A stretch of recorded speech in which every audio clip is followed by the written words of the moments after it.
سلام دوستان، به کانال ذهن خلاق و شاد خوش آمدید. کم‌آبی بدن یکی از مشکلاتی است که میتونه منجر به پروستاتیت بشه. کم‌آبی بدن از دست دادن آب و الکترولیت هایی است که برای عملکرد طبیعی بدن ضروریه. زمانی که بدن مایعات بیشتری از آنچه که مصرف میکند از دست میدهد، ممکنه دچار کم‌آبی شود. هنگامی که شخص دچار کم‌آبی میشود، تمایل دارد ادرار رو برای مدت طولانی تر در مثانه نگه داره و خطر عفونت مثانه رو افزایش میده. یکی از علل پروستاتیت مزمن سندروم درد مزمن لگن عفونت مثانه است.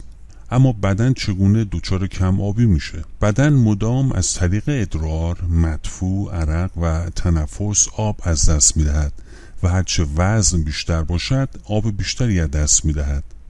کم‌آبی خفیف که به عنوان از دست دادن آب معادل حدود 1% وزن بدن تعریف میشه، میتونه علائمی مانند سردرد، کسل شدن، سبکی سر، گرفتگی عضلات و خستگی ایجاد کنه. احساس تشنگی معمولاً زمانی است که از دست دادن آب به حدود 2% وزن بدن میرسه که شخص رو وادار به نوشیدن آب میکنه. اگرچه به نظر ساده میرسه که هیدرات ماندن میتونه به پیشگیری از پروستاتیت کمک کنه، اما بسیاری از مردم نمیدونن که کم‌آبی خفیف و مزمن دارند. برخی غذاها و نوشیدنی ها میتونه باعث کم‌آبی بدن یا حتی بدتر شدن علائم پروستاتیت بشه. از نوشیدنی هایی که باعث ادرار بیش از حد میشه مانند نوشیدنی های کافئین دار یا نوشیدنی های حاوی شیرین کننده های مصنوعی و نوشیدنی های الکل هستند که از نوشیدن آن باید خودداری و یا آنها را محدود کرد. استفاده از داروهای مانند دیورتیک ها نیز باعث از دست دادن بیش از حد آب میشه و جون منجر به کم‌آبی بدن بشه. برای تصمیم گیری در مورد میزان مصرف آب برای جلوگیری از کم‌آبی، یک قانون کلی اینه که وزن خود را بر حسب پوند تقسیم بر 2 در نظر بگیرید و نتیجه مقدار آن آبی است که باید هر روز بنوشید.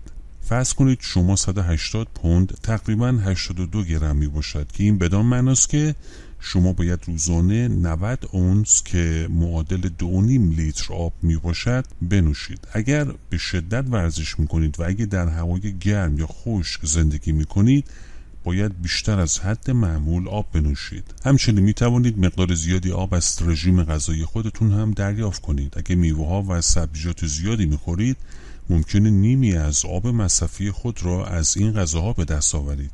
درمان‌های طبیعی پروستاتیت مانند ایجاد تغییرات در رژیم غذایی و پیروی از یک تغذیه سالم و کم نمک و قند و شکر به شما در جلوگیری از کم‌آبی و حمایت از سلامت بهتر پروستات کمک میکنه. آب مزایای بیشتری نسبت به هیدرات نگه داشتن بدن داره. این به دفع سموم از بدن از جمله مواد جانبی متابولیسم و همچنین سمومی که بدن از محیط میگیره کمک میکنه. سعی کنید فقط آبی بنوشید که خالص و فاقد مواد شیمیایی باشه.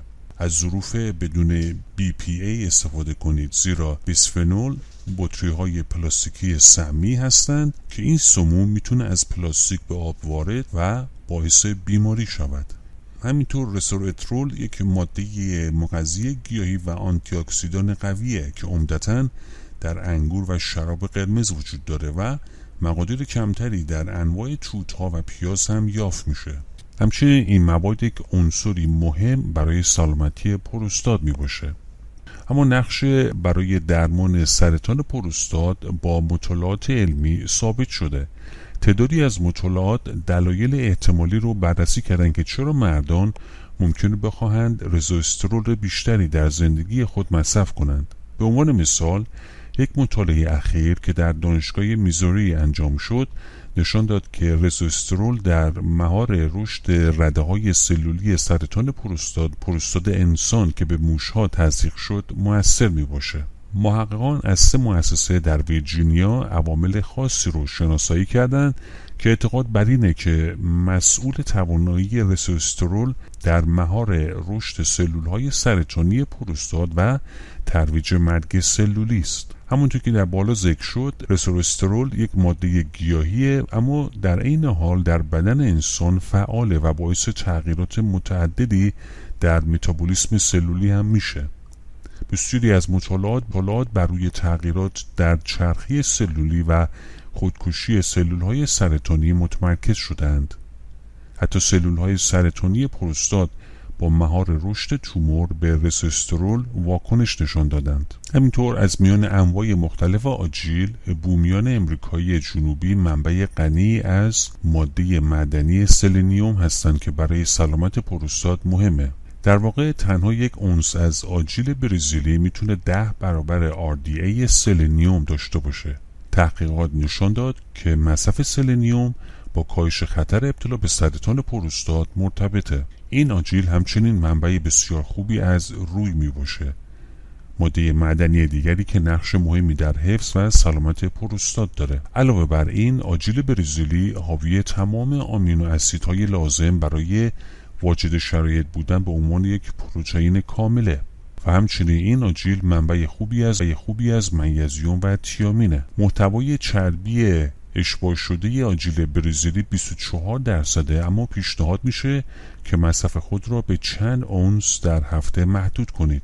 از آنجایی که آجیل برزیلی حاوی سلنیوم بسیار می باشد و این عنصری است که برای کمک به سلامت پروستات مورد نیازه. آجیل برزیلی منبع عالی پروتئین کامل و اسیدهای امگا 6 و همچنین ویتامین E و B کمپلکس و مواد معدنی مانند سلنیوم، روی و منیزه. این آجیل یک غذای بدون گلوتن می باشه و اغلب به عنوان جایگزین گندم برای کسانی که از بیماری سلیاک رنج میبرند استفاده میشه. آجیل برزیلی به کاهش LDL کلسترول بد و افزایش کلسترول خوب HDL هم در خون کمک میکنه که میتونه به کاهش خطر سرطان مغزی و بیماری قلبی هم کمک بکنه. آجیل برزیلی ترد و شیرینه و منبع غلیظی از تغذیه و انرژی است. در واقع تنها 2 تا 4 آجیل در روز برای به دست آوردن تمام فواید تغذیه‌ای و سلامتی آن مورد نیازه. و در نظر داشته باشید که آجیل برزیلی را خرد کرده و میتونید روی یک سالاد همراه با لیموی تازه و سبزیجات تازه بپاشید یا چند عدد را به اسموتی یا مخلوطی خودتون اضافه کنید. روغن آجیل برزیلی هزاران ساله که به عنوان یک ترکیب درمانی برای مشکلات پروستات، پوست خشک استفاده می شود.